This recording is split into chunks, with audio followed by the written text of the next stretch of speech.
train. Oh, yes.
Grateful, so grateful.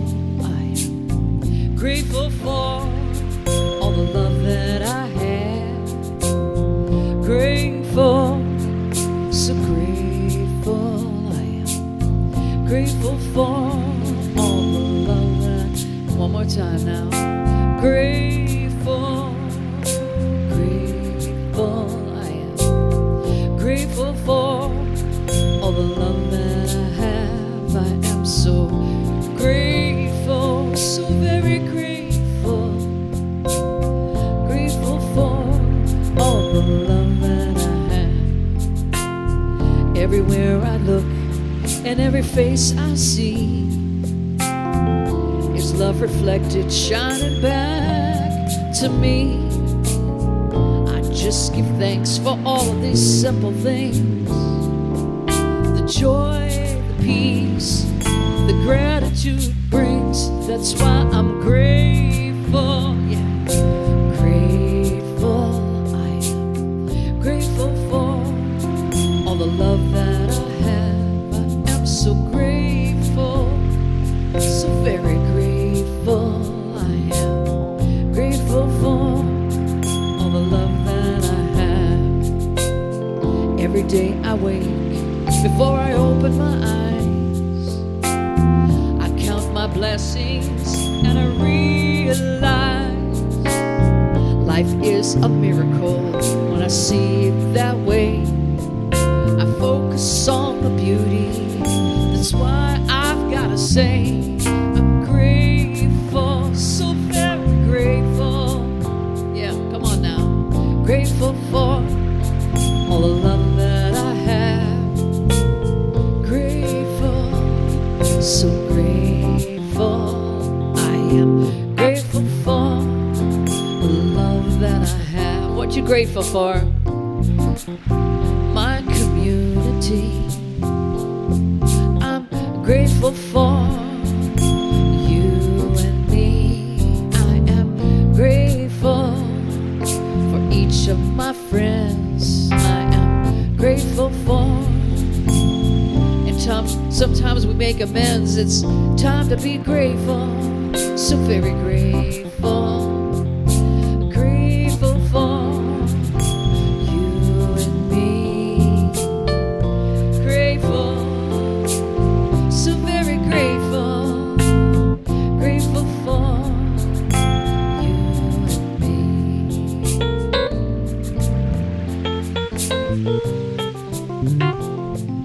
Yeah.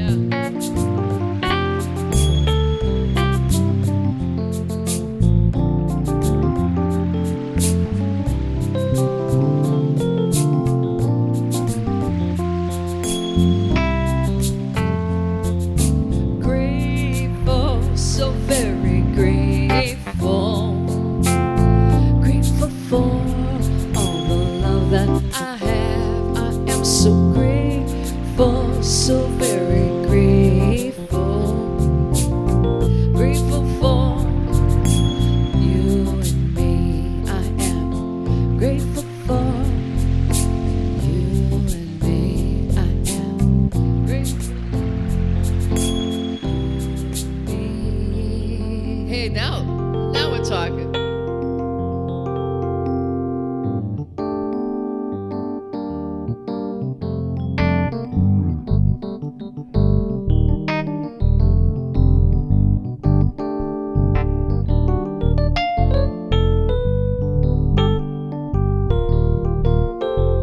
How about this? I was just thinking of you guys. It's so good to see everybody. It's good to be in community, yes.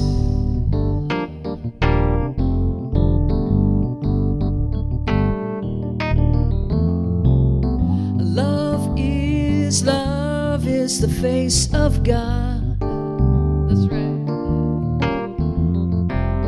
Love is the face of God. Love is the face of God.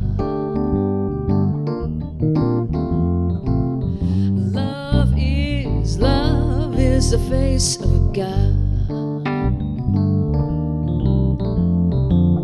Let go of the worry and fear. Let go of the past and be here. Let go of the worry and fear. Let go of the past and be here.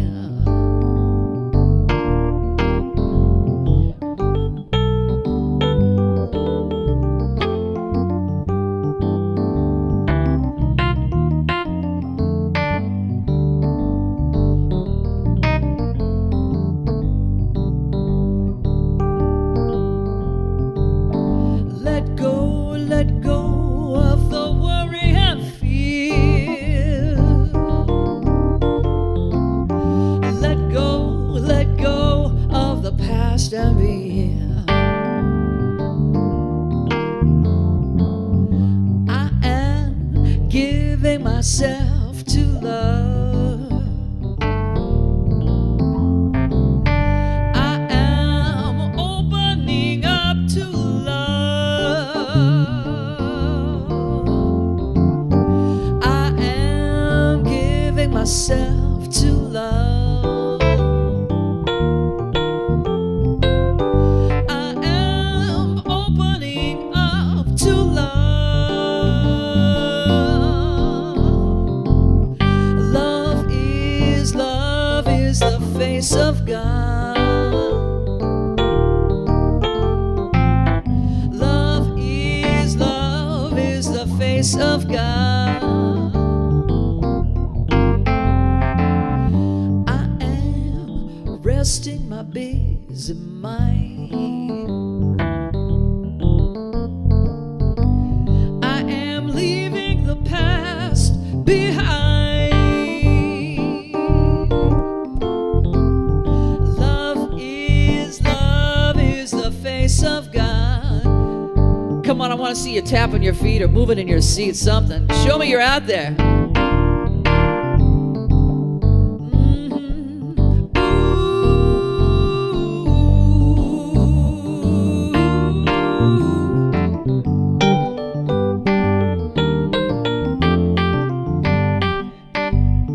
Just wearing a mask doesn't mean you can't groove, too.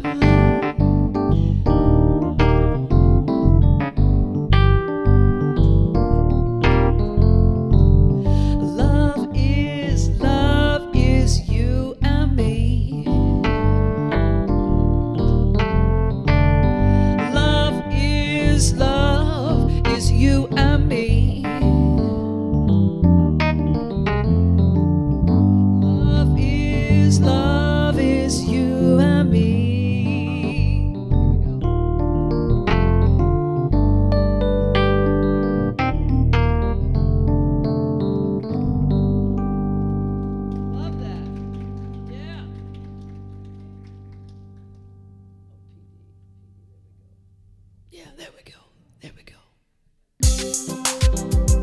I want to invite you to stand and join me as we sing our opening song. This is penned by John Stringer. Hopefully we'll have him join us before too long.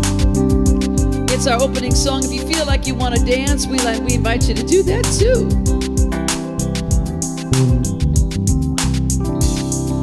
There is a place in my heart where I can find the truth.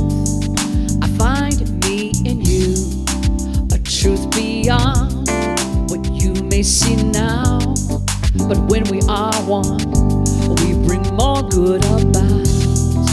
No matter who or what you call yourself or where you come from,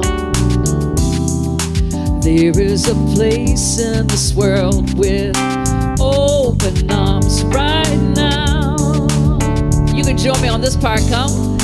Welcome to love, welcome to peace, welcome to our community, and be who you are. Let your light shine. We're so much more when we unite. You are welcome here. You are welcome here. See with new eyes, allow an unfold, embrace and let go. Trust the flow. There's a freedom in love when you follow your heart. Together we are stronger than we could ever be apart. No matter who or what you call yourself or where you come from, yes, there is a place in this world with open arms right now. Yeah. Welcome to love, welcome to peace, welcome to our community. Be who you are, let your light shine. We're so much more when we unite. You are welcome here. You are welcome here. Breathe in and out. Slowly feel all that's around you.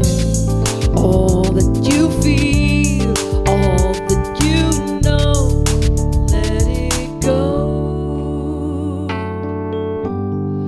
Welcome to love, welcome to peace, welcome to our community. Be who you are, let your light shine. We're so much more when we unite. You are welcome here. Love is welcome. Peace is, yes, peace is welcome here. You are welcome here. Great job. Hello online and hello in the house. Please take a seat. Connect, grow, serve, and give. Living life where you belong. Connect, grow, serve, and give. Loving everyone.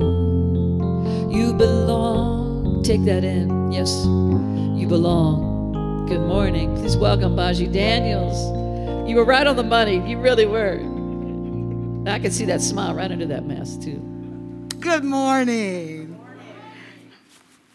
Welcome to the Spiritual Living Center of Atlanta.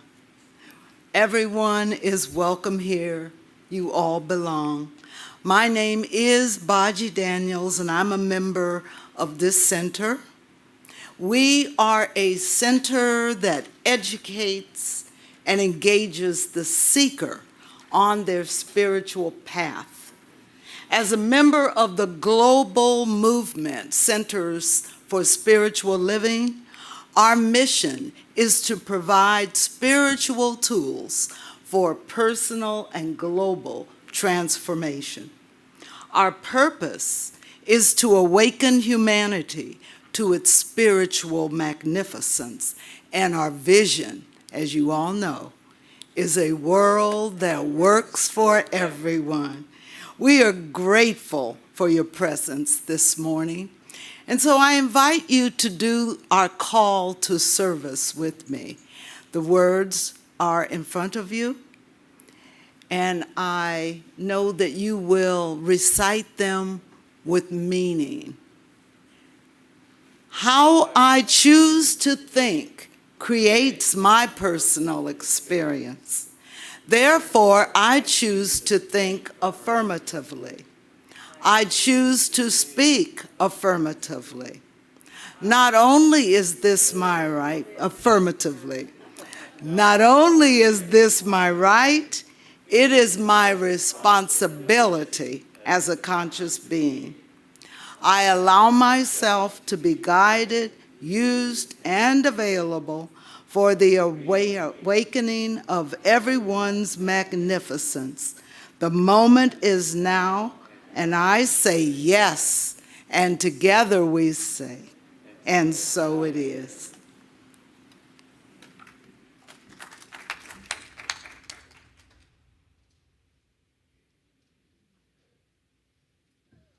Wonderful.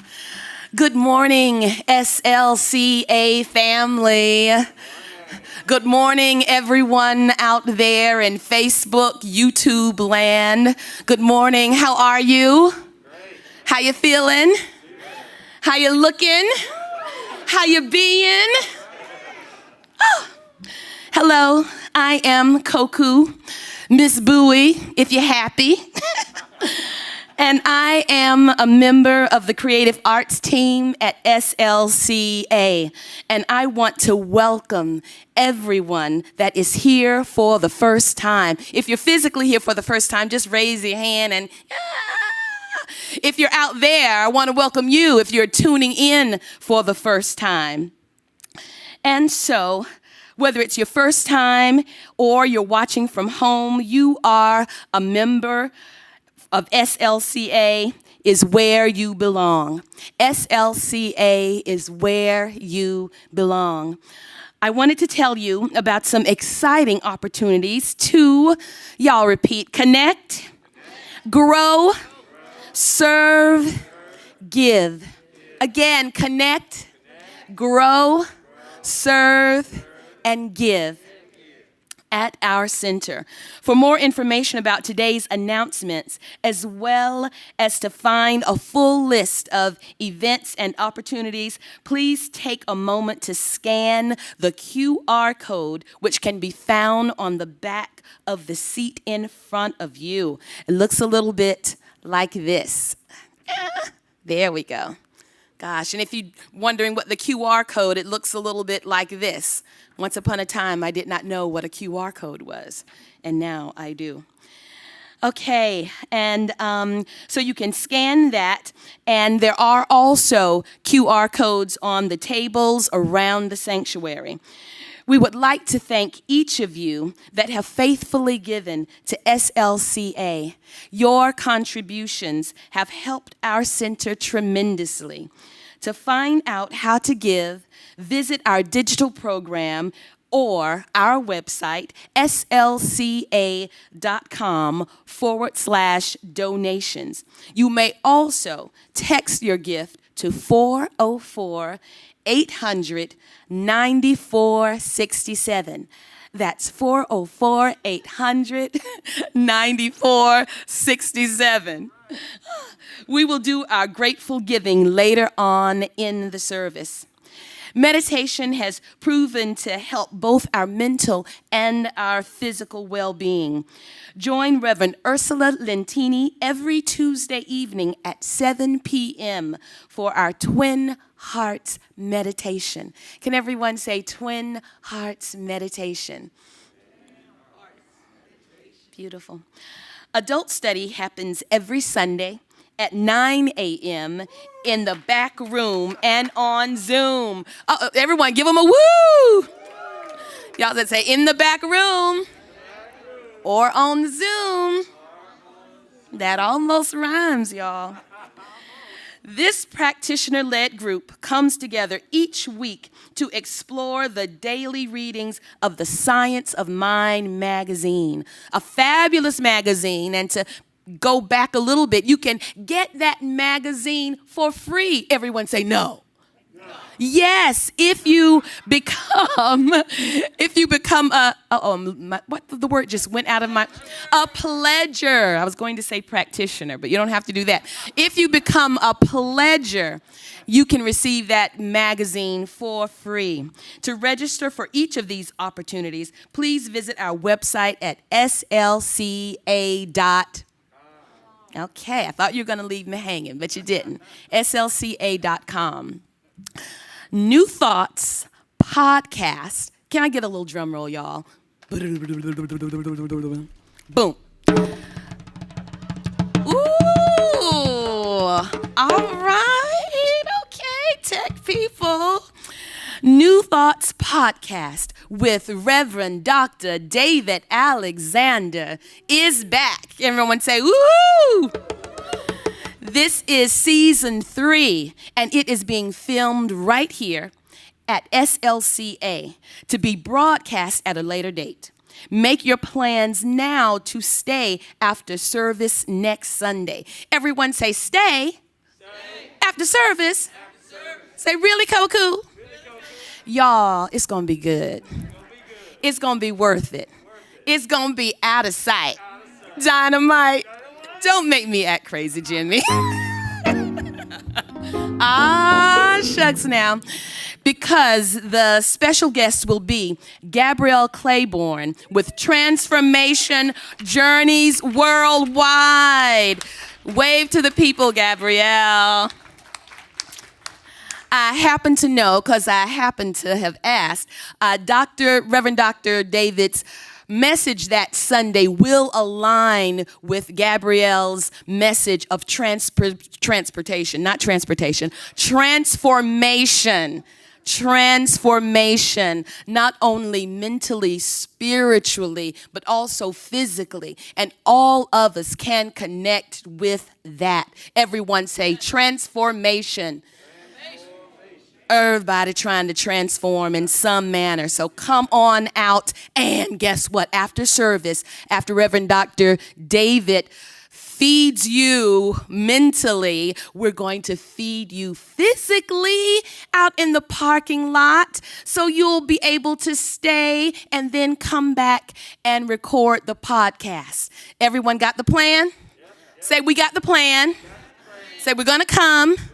Say, hear the message. Transform. Say, come. Say, go eat. And then come back. Podcast. Thank you. And that was the last time they let Koku do the announcements. Practitioners are available this morning for prayer after service, both in person and in the online chat. If you wish to receive treatment our online practitioner will provide their email so you can arrange a time. For in-person treatment, our practitioners will be found after service at both sides and in the back of the room. Thank you for joining us this morning. And now, the house band, y'all. Yeah. Koku, thank you so much. I feel so much better just hearing announcements. I'm like, this is so beautiful. I love her energy so much.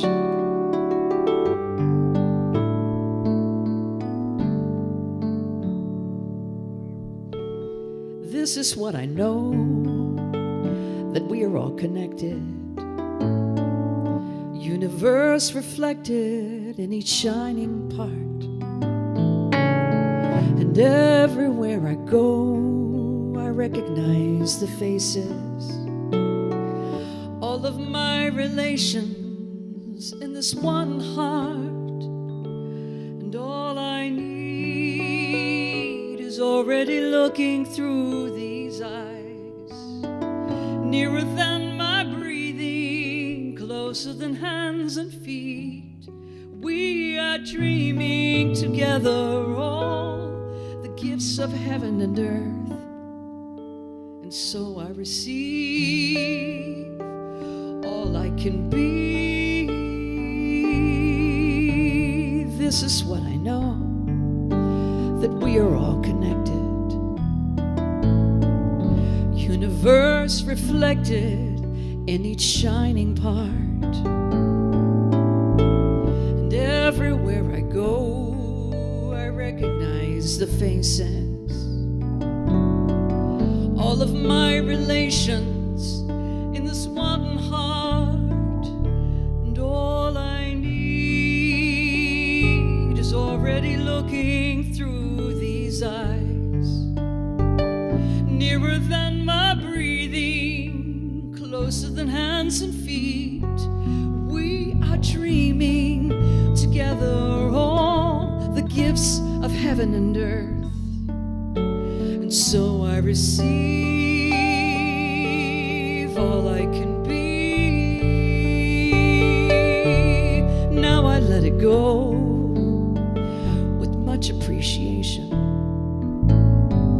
Sheer exhilaration now, I set it free, and so it is, and so be it. When I sing it, I can see it. I welcome us in. Now we begin. Amen.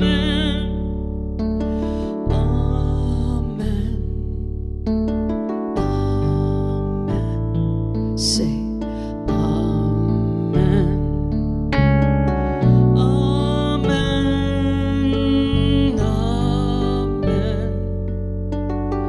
Amen. Amen. Amen. Amen. Amen. Breathe with me. Amen. Say amen. Amen. Amen.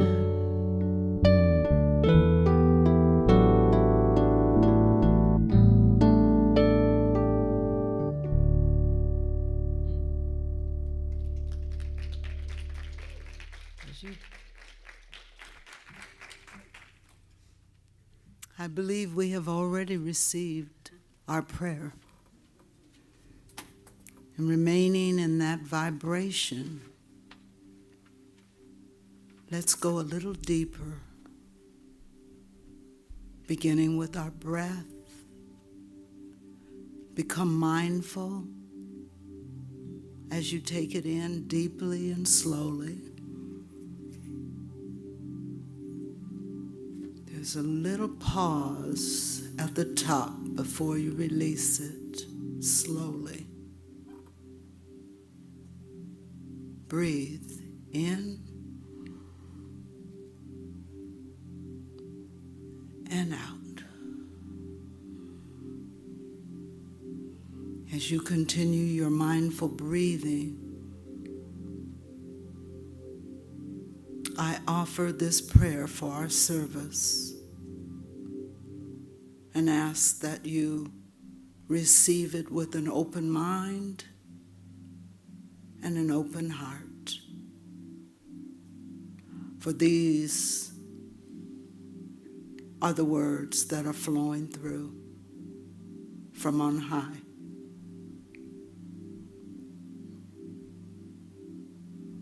Wherever I am,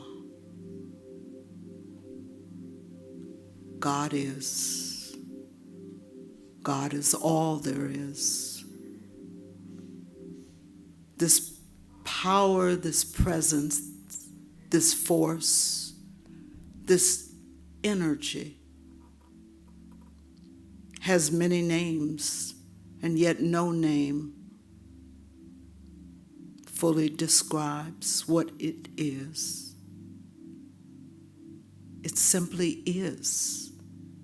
It has always been. It shall always be. It is life itself that breathes through my body, opens, my consciousness to realize that there is more than what I see. There is more than what I hear. There is more than what I feel. My physical senses allow me to delve into a fuller realization that there's always more. And in that realization, I know the truth that God is love, and that love is the healing balm of the world. I know that beyond the goings on in the world, there is a peace. And behind the peace, there is love. The love is right here with us in this center.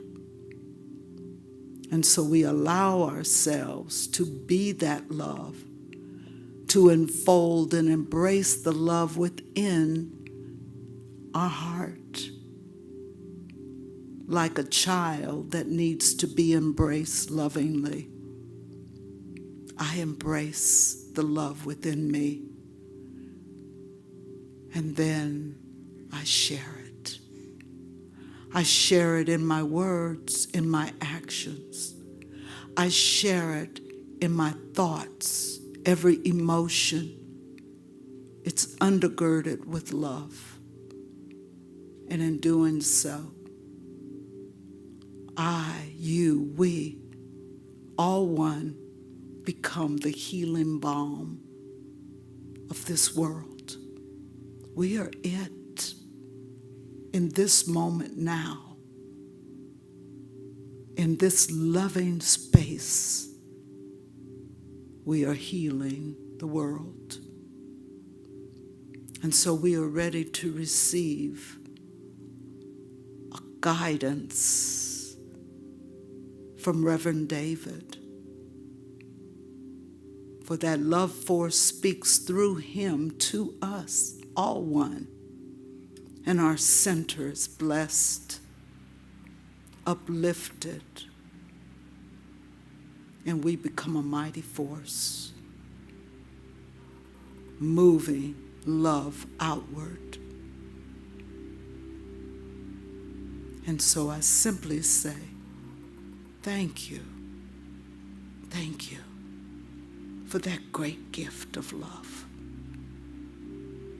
And I release this word into the law that has heard me and received it and says, yes, it is done. And together we affirm, and so it is.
Good morning. How's everybody doing? Good. Take a deep breath. You're in community now. You're good. You're safe. You're well. And you're here. I want to welcome again everybody who's joining us online on Facebook and on YouTube this morning. We're so glad that you are joining us today as we open our arms virtually to embrace you and to create a place where you belong. It is good to be together today, yes? Yeah. Before I get too far into what we're going to talk about today, I want to make sure we acknowledge the absolutely amazing job that Reverend Linda did last week. Absolutely amazing. If you didn't watch or if you weren't here in person, I'm going to be sending that link everywhere to the Diversity Inclusion Commission for Centers for Spiritual Living, to our ministers listserv, to everywhere. If you need an education on LGBT, particularly trans community, the language, the issues, the importance of all of that, I mean, that was an education last week. That was a breakdown. Get out your notebook and create your glossary of terms and the issues to follow and the ways to educate yourself, all of that. Thank you so much. Such a blessing. So please check out that link from last week. Share it. Even if you don't know if you have anyone in your circle of influence, friends, family, workplace, that you think might need it, you probably do. You just don't know that you do, right? So even if you think, well, I don't, it's not in my world, I don't need to know these things necessarily, you do, right? Because our world is all connected. And so you sharing it in whatever ways that you can, social media, et cetera, could be a blessing, a real blessing for someone. So really highly encourage you to do that, as I'm going to take the time to do that this week. And so today we're talking about continuing in this theme of the month. This pause for guidance has been the theme in Science My Magazine all month long. A pause for guidance and a pause today to look at our G.P.S, our guidance positioning system, or I might reframe it as our God positioning system, right? Where are we in relationship to God, to our guidance, to that internal wisdom? We're embracing this theme and this message today because we envision, as part of our mission and vision as an organization, both locally and globally, we envision awakening humanity to its spiritual magnificence and everyone discovering that creative power of thought. A world where each and every person discovers his or her or their personal power and ability, right? So his or her, oh, no, that's not complete. His, her, their personal power and ability to create an individual life that works within the context of a world that works for everyone. We believe that the kingdom of heaven is within us, that it is a state of consciousness, and that we can experience it to the degree that we become conscious of it. And we seek to become more conscious of that internal place. That's what tapping that G.P.S, that internal guidance system, is all about today. So we're going to pause for guidance and find a way today to listen to that still small voice that provides that guidance in our life. Now, I don't know about you, but do you recall any strange experiences with the early days of G.P.S? Right? Remember your TomTom or your Garmin, and you had the suction cup thing, and it says, get in your car and put it on the window, or maybe you had the little base, you had a little sand, I had a little sand base thing that it went in, it was like this bag of heavy sand and sit on the dash. Right now it's all built into our phones. We just plug our phone in if you got a newer car, but you might still have a car that doesn't have all those fancy gadgets, and so we have to get those devices. And so I had my TomTom or my Garmin, or I think I had both at some point in time, and the issue with those was, they needed to be updated, and you had to take them into the house and plug them into a computer. I mean, how archaic was all of that, right? And we're talking like 8 years ago. It wasn't that long ago, right? And like I said, they're still being used out there. So, but I remember this particular moment that I had where partner that I had at the time, we were headed to. We were headed to the Oregon coast to a friend's cabin. So we, put in the address and off we go. And we get right down to the Oregon coast, and we're driving through this neighborhood, and, guidance system is telling us exactly where to go. And we turn on this street. And as we turn and we get just a few yards into the street, I noticed that there wasn't much of a street. The bushes and whatnot had kind of grown in, and I thought, well, this is a little bit odd. But there were tracks when I first turned. I mean, there was a street there, but suddenly it just felt a little strange. And I look on the map, and it shows the street continuing and then turning again to the house that we're supposed to go to. But something wasn't quite right. And I get a little bit further into it, and it gets a little bit more dense around my car, and I'm just like, I don't know. So I put it in reverse, I back out. And when I backed out and I went back on the main neighborhood street, there was a woman outside who was tending to her garden. Now, the strange thing about this story is that she wasn't there when I passed, initially turned on the street. I'll get back to that in a minute. But she was there tending to her garden, so I pulled over and I rolled down the window. And I said, excuse me, can you help me a minute? I'm looking for, I don't remember the name of the street. It was, something coastal, right? It was, Sand Dollar Avenue or whatever it was. And she looked at me and she said, her little garden shears and everything, and she said, oh, no one's been down that street in years. It was like this Alfred Hitchcock moment. It was the strangest thing. There was this mist and fog in the background, and it was just the way she said it that, oh, no one's been down that street. I mean, you could hear the screeching violins in the background, as it zooms in on my face. It's like, dun-dun, And if it was a Hitchcock movie, I think her next line would have been, not since that young couple from the city came for a nice vacation. Nobody's seen them since. Where are you from? Now, the strange thing about it is, like I said, when we had pulled down the street, it's not like we were down the street for a few minutes or something and she came out of her house and started gardening. We're talking 10, 15 seconds. She was not there when we passed down and turned on the street. And then I backed up and turned, and it was like, there she was in my rearview mirror. Can I help you? Are you looking for something? I mean, I could have read a whole screenplay around this moment of, I don't know if you had any strange experiences like that with G.P.S. where it led you in the wrong place. Now it just says recalculating, or now it just automatically, creates a new loop for you to go on if you do something. But that moment, I thought of that moment as I thought about the title today because it feels a little bit like that moment right now. It feels like I don't know about you, but it feels like I've turned down the street and I'm kind of like, well, wait a second. This is not quite what I thought it was, right?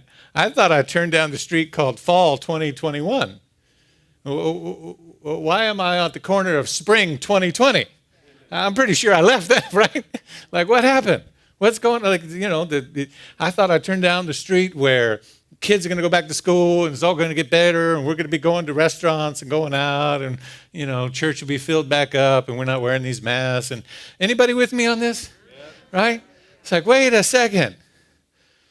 And the garment is like, it says recalculating. Like, no, you missed that turn at the intersection of public health and personal responsibility. I'm going to say that again.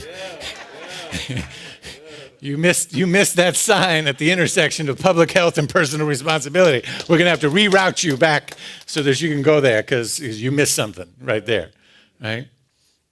You got to go on the double down turnpike and come back to that place that we missed. But meanwhile, things are moving on. The news is moving, and there are new things on the horizon. And of course, the terrible humanitarian crisis in Afghanistan. We still have a crisis at our borders. Things continue to unfold in our news cycle, and it feels a little exhausting, and feels maybe even as if I get a sense sometimes that we're about to run into a wall. I had to take some time off last week, because things had just been going and going and going at a pace, and it was like, you know what? If I don't stop right here, I don't know how I'm going to get up the next morning. If I don't stop and just take some time, so that's kind of what we're talking about today, right? Everything seems confusing and contradictory and jumbled and all of this. But here's the thing. This moment is made for us because the lesson that we are here to receive is that our grounding will not come from outside things. Let me say that again. Our grounding, our sense of security, our sense of safety, our sense of everything is all rightness is not going to come from, okay, the kids are back at school.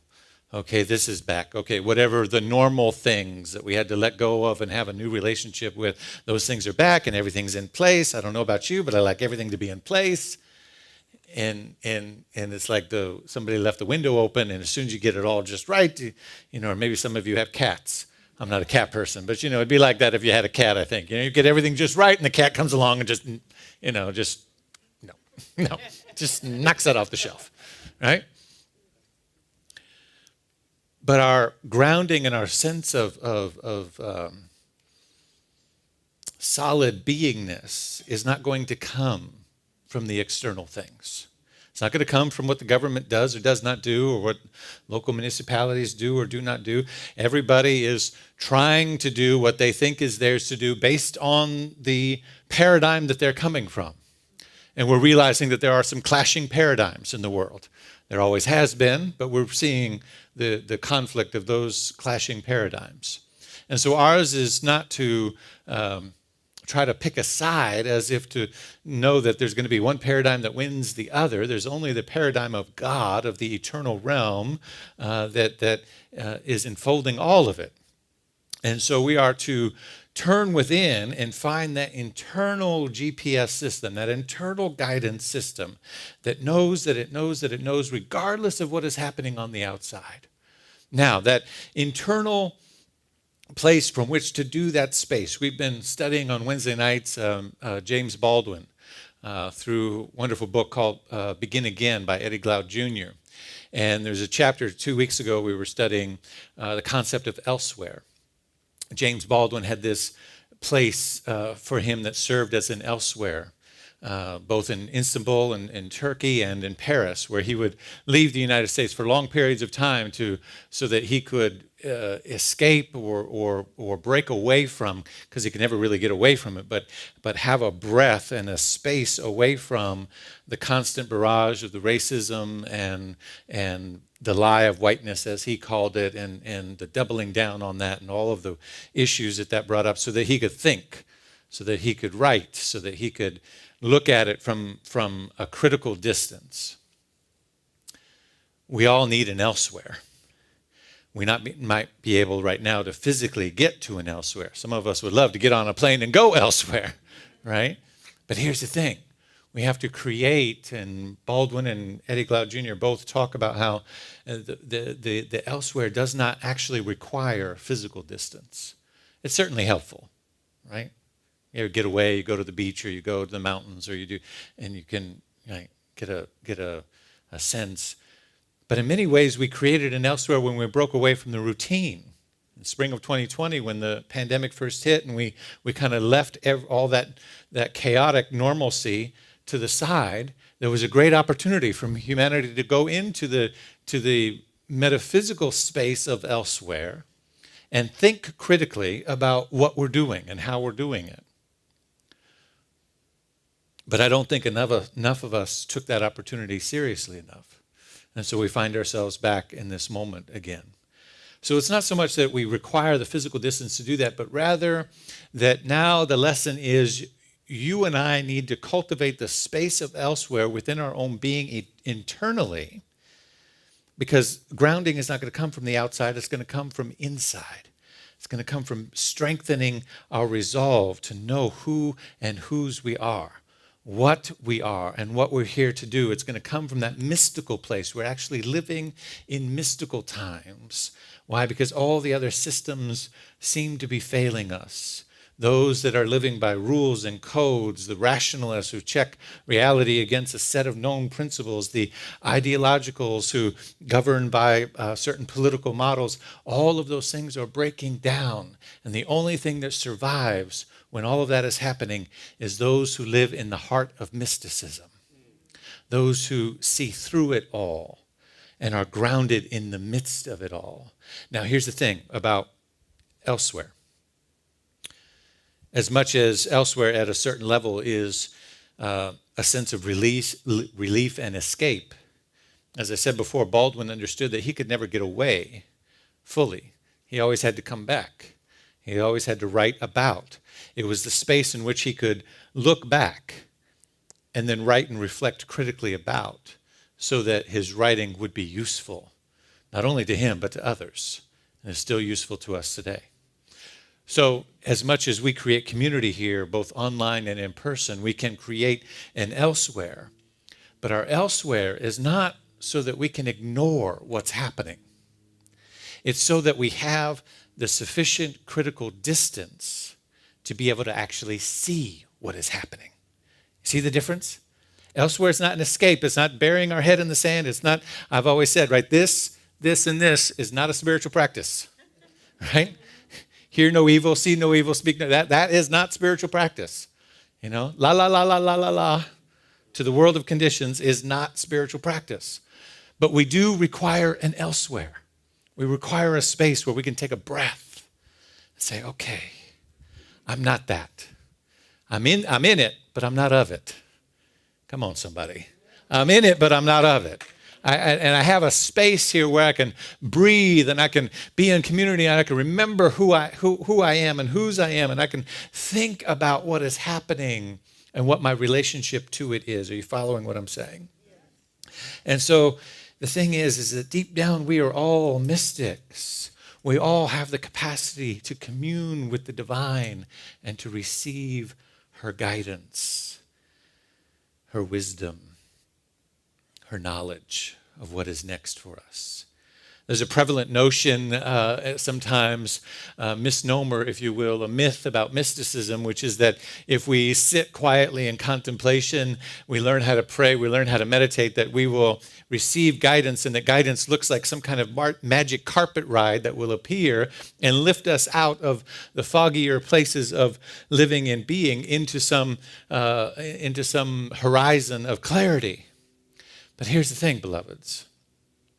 There's actually deep wisdom, and it is the practice of the mystic to sit in the fog. To sit in the fog.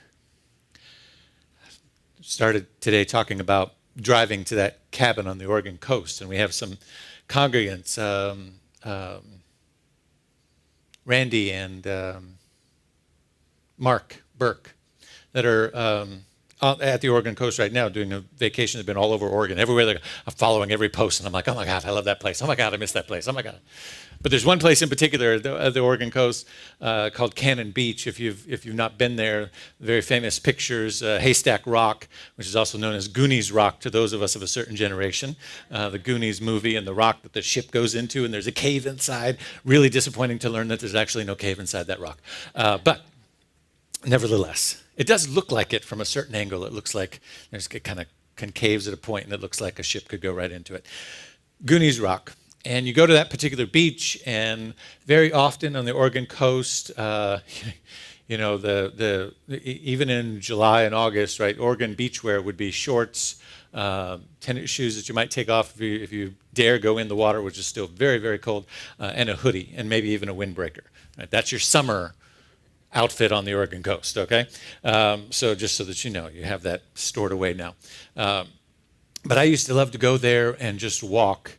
And very often the experience of walking on that beach when there is a fog is very mystical because of a couple of things. One, the proximity of the rock to the coast. When the tide is out, you can walk all the way up to it. And there's all these beautiful tide pools and starfish and sea urchins and all kinds of things. And it's a pretty long walk, but you can walk right up to the base of Haystack Rock. But when the tide is in, you can't even get close to it. And it's really quite remarkable to see the distance and to think that all of that is covered in water and that you wouldn't be able to get very close. And so it depends on the time that you go, time of day, time of year, etc., that you can have this experience. And very often there's a marine layer there and a fog. And I had this one, and I've had a number of incidents, mystical experiences of just communing with the divine and actually hearing things. That's all I'm going to say, just hearing things. And when you're in the fog, which is sometimes can be very thick, you can't see anything except maybe 6 to 10 feet around you. So the mystical experience, the mystical truth that what I'm trying to share with you is that a mystic has the capacity to sit in the fog. Is that when you sit in the fog, you have an intimate relationship with your surroundings. You can't see very far. You don't know what's coming. You might hear a seagull but not see it. And then you'll see it and then you won't. If you're walking, you might come across something on the sand. Sometimes a jellyfish or a starfish or a rock or a shell or a bottle that's washed up or something else, sometimes larger things. But you don't see it until it's there, and then if you keep walking, you turn around and it's gone. And most importantly, other people walking their dogs or couples walking together, you might begin to hear them to your left or to your right, and then suddenly you see them and you turn around, and just as quickly as you looked at them and maybe greeted them, they're gone. This is what it is to be a mystic today, to live in the present with each thing as it is. When you're in that kind of marine layer fog, you greet each moment as it is. You accept the seagull, the person, the dog, the anything that's walking on your path, the shore and the water. If you're walking that close to it, you greet it for what it is, but you don't expect it to be on the horizon in the next breath or the next step, because it's only there for the moment, and you don't know what the next moment brings. I remember once sitting, I decided to just sit down and had a blanket and just do some prayer and meditation. And by the time I opened my eyes, the marine layer had burned off and the sun was out, and I could tell that the things had shifted because I could feel the sun. And so I opened my eyes and I was stunned to realize how close I was to Haystack Rock. I thought I was really far away. But the whole time that I was walking, I actually had no idea what direction I was walking in. Right? Or how close I was to the rock. And it turned out I walked very close, and thank God the tide was out, because right where my blanket was, I would have been under several feet of water, right? Because eventually the fog clears. But there's wisdom in how to be in the fog that can speak to us right now. Each thing presents itself in completeness and then is gone. There's a guidance within you that knows. And what I'm encouraging you today is to understand that SLCA serves to be an elsewhere for you, for all of us as spiritual community. You might have another place that's also your elsewhere, right? But I pray that SLCA is a part of that journey for you. I pray that you learn through our practitioners and through our classes and even just through the setting that we create together with each other, that it's the opportunity to listen to that still small voice and cultivate the presence of that guidance. Because the guidance that I've come to know is not the guidance that puts me on a magic carpet and lifts me off to some horizon of clarity.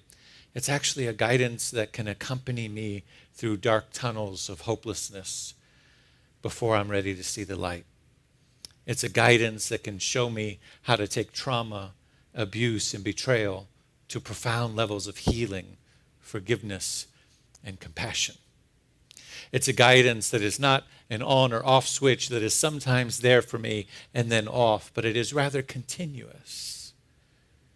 But it's so comprehensive in its ability that sometimes we have a lack of appreciation for its capacity to guide us. You see, the universe is a complete intelligent system. We say there's only one power, one presence, one life. That is the power, the presence of the life divine. It is the infinite intelligence expressing in, through, and as all things.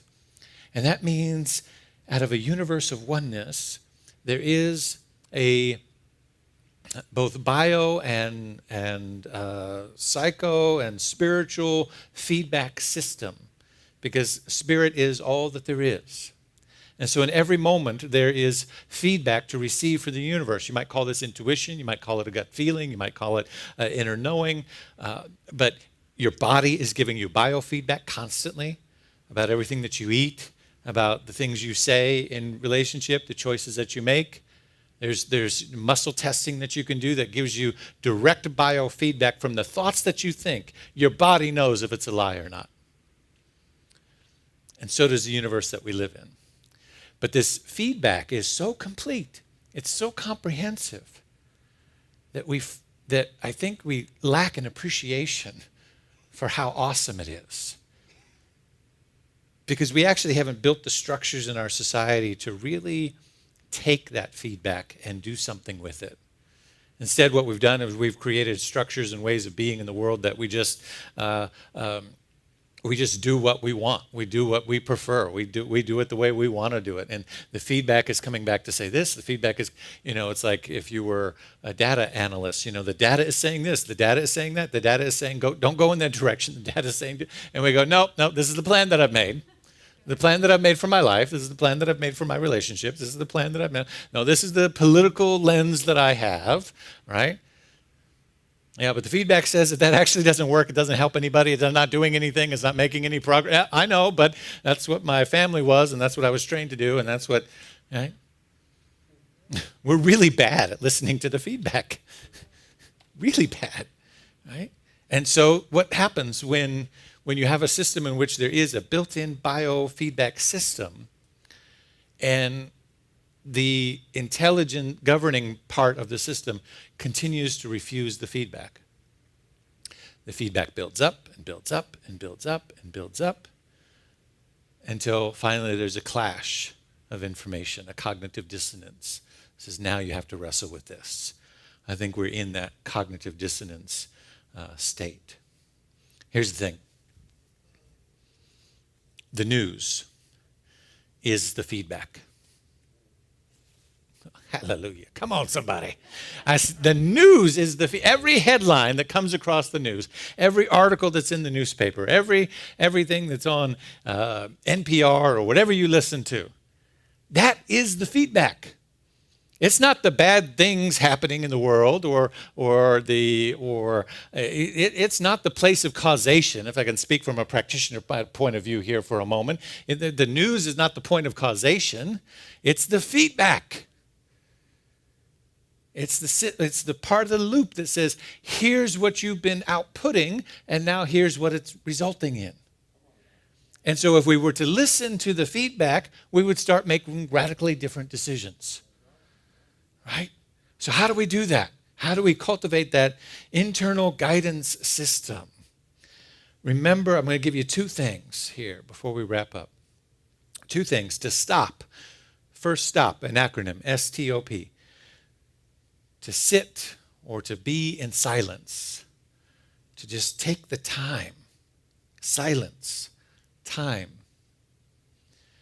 And create the opportunity to experience the presence. That's what I would do when I would go to Cannon Beach and sit in the fog before Haystack Rock, regardless of where it was, because sometimes you'd be walking, you couldn't see it. Fog would lift.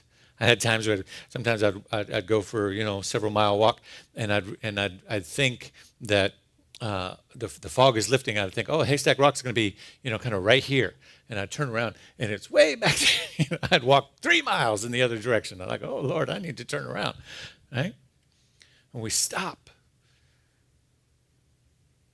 Silence, time, opportunity, and presence. Silence, time, opportunity, and presence to create the space to stop. And then to listen. This next one doesn't spell a word, so just pay attention. To listen. And I like to say, listen long enough to hear. Oh, that's good. Listen long enough to hear. You know that you could be listening to somebody and not hear a word they say? So you actually have to create the space to listen long enough to actually hear.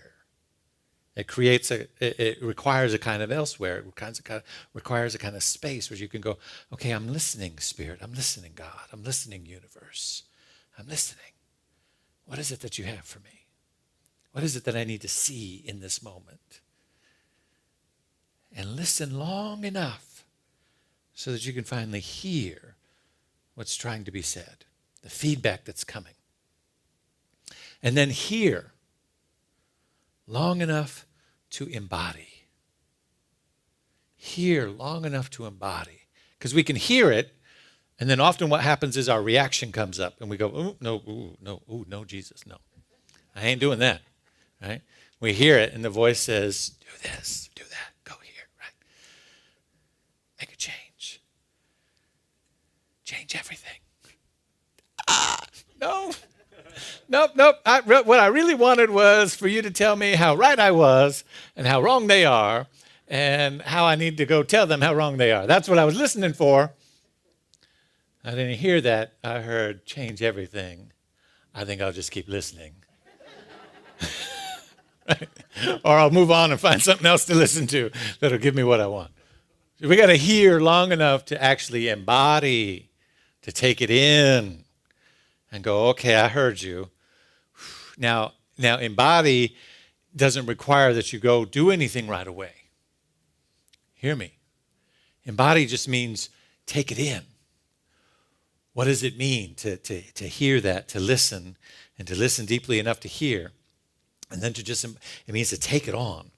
There's a great book that I love referencing on occasion called Putting on the Mind of Christ.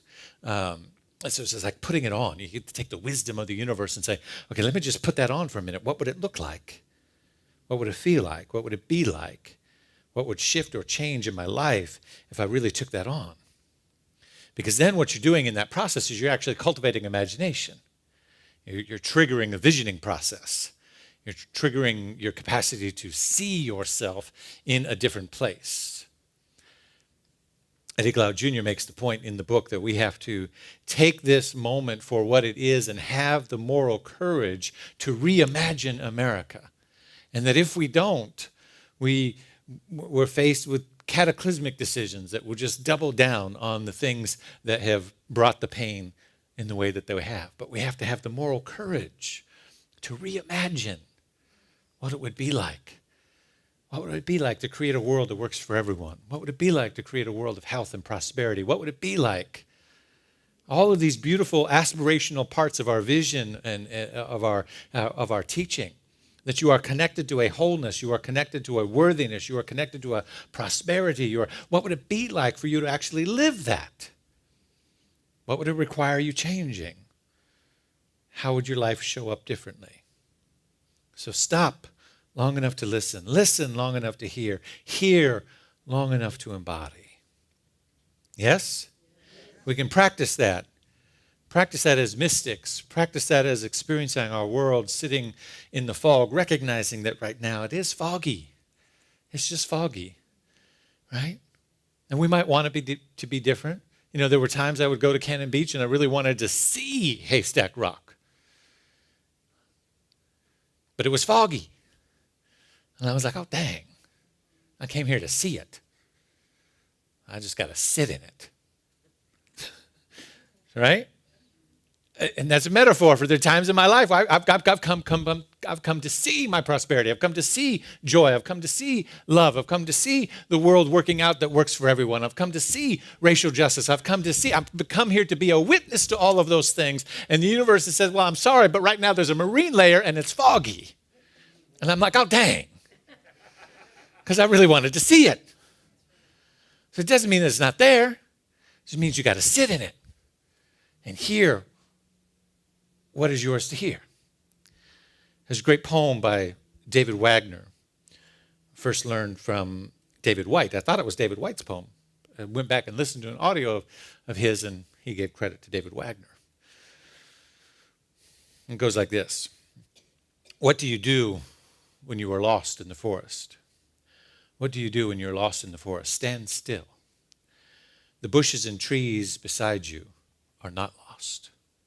The bushes and trees beside you are not lost. Wherever you are is called here.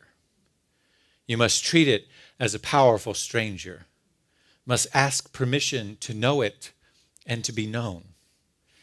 The forest breathes. Listen. It answers. I have made this place around you. If you leave it, you may come back again, saying, here. No two trees are same to raven, no two branches are same to wren. If what a tree or a bush does is lost on you, then surely you are lost. Stand still. The forest knows where you are. You must let it find you. What do you do when you're lost in the forest? Stand still. The bushes and trees beside you are not lost. Wherever you are is called here. You must treat it as a powerful stranger, must ask permission to know it and to be known. The forest breathes. Listen. It answers. I have made this place around you. If you leave it, you may come back again, saying, here. No two trees are same to raven, no two branches are same to wren. If what a tree or a branch does is lost on you, then surely you are lost. Stand still. The forest knows where you are. You must let it find you. And so as we move into whatever this next period for humanity is, whatever the lessons are, the insights, the guidance, the contemplations, whatever is occurring for you or for me or for your neighbor or for your friend, maybe it's not the same place. You know, it's a bit of a confusing time because there are people who are in a place where they can go on vacation, they can get away, they can enjoy themselves. I find myself sometimes struggling with that because I have children and I have a young child who can't get vaccinated. I see people going to festivals or large group gatherings and I think, oh, I'd love to do that today. It's not a choice I can make right now, that I feel comfortable making right now. And so you might notice some dissonance between the life that you're living and the life that your neighbor is living. You might have some judgment about that. You might not. And just be with it. Be comfortable in your own choices, secure in your own choices, always listening to the guidance that is there for you. And knowing that together we are on a journey. That we may have entered into some marine layer fog. And we may just need to slow down a bit and sit. Stop long enough to listen. Listen long enough to hear. Hear deeply enough to embody. Each for ourselves, in our own way, in our own time. And then collectively as a humanity. As we practice this, as I encourage you to practice this week and this year and this month, ongoingly, as I encourage you to cultivate this as a part of your spiritual practice, you step into the mystical realm of tapping into that guiding, positioning system that knows exactly where you are. And you practice a way of being that the world desperately needs. The world needs mystics right now. The politicians won't get us out of this.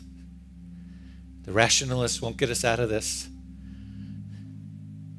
Those that have the systems and structures and think that they have it all figured out won't get us out of this. It will require mystics and prophets and those who can sit in the fog and greet each thing as it is until the fog dissipates and makes things more clear.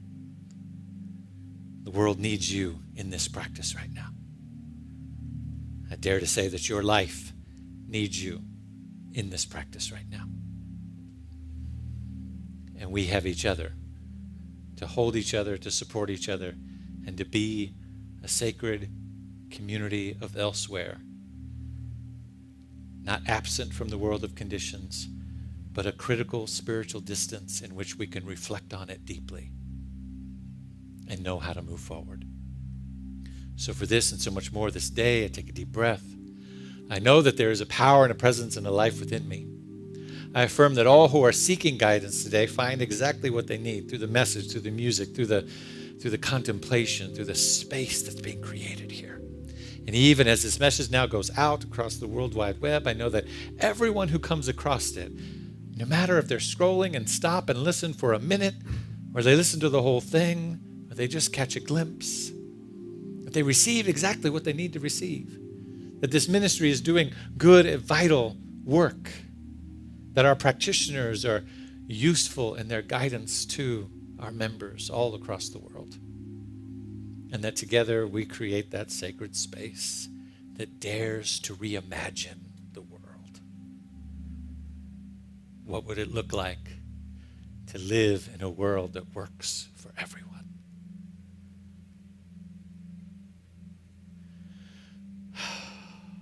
So for this and so much more, the beloved sacred space we have to do it in, I give thanks as I simply allow it to be.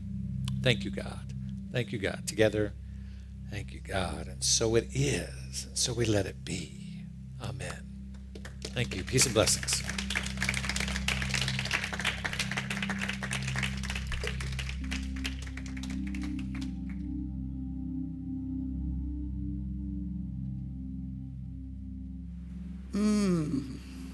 There are no words to follow the sacred message that has been anointing us today. So I simply say thank you, Reverend David. Thank you. Thanks to each and every one of you for being here to receive it. And thank you, Koku, for your beautiful energy.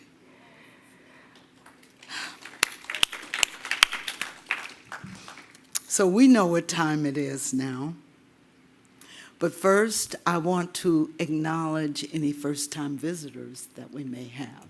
If there are any, please stand so you can be acknowledged.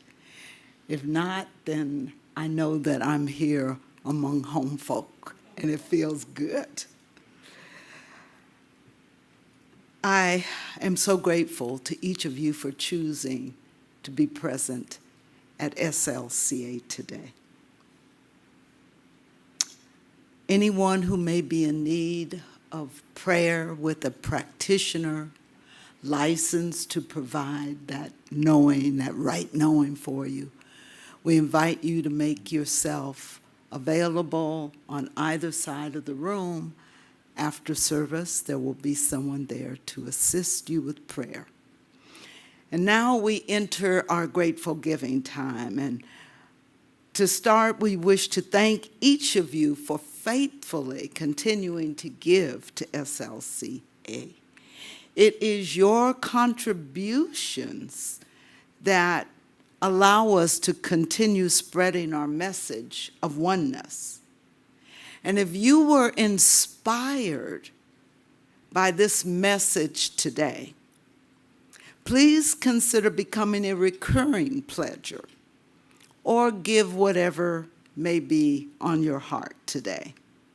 You can conveniently give on our website, or you can text your gift to this number, 404-800-9467. You may also give with a credit card using our digital program with that QR code that Koku held up and showed you earlier. It's on the back of the seats. It's on the screen. Our ushers will be walking through the aisles shortly to accommodate anyone who may wish to give by cash or check. So please join me right now as we say our grateful giving affirmation. And we'll do this in unison. I live in a universe of abundance. As I freely and joyfully give, I join in the divine flow, and all that I share with life returns to me, multiplied abundantly, and so it is. And now, back to our house band. So as the ushers are coming by, I just wanted to share this prayer of gratitude. Grateful, grateful. I am grateful for all that I have, all that I am. I am grateful. I am grateful. Will you sing that with me? Come on now. Grateful. Grateful, grateful. I am grateful for all that I have, all that I have, all that I am, all that I am. I am grateful. I'm so grateful. And so it is. And we love you so much. And have a great week. Will you join with us as we sing our closing song? We envision a world that works for everyone and for all of creation. We see all people, all beings as expressions of God. We see a world that works for everyone. We envision a world that works for everyone and for all of creation. We see all people, all beings as expressions of God. We see a world that works for everyone. We envision a world that works for everyone and for all of creation. We see all people, all beings as expressions of God. We see a world that works for everyone. We see a world that works for everyone. We see a world that works for everyone. Everyone, everyone, you and me. Everyone, everyone.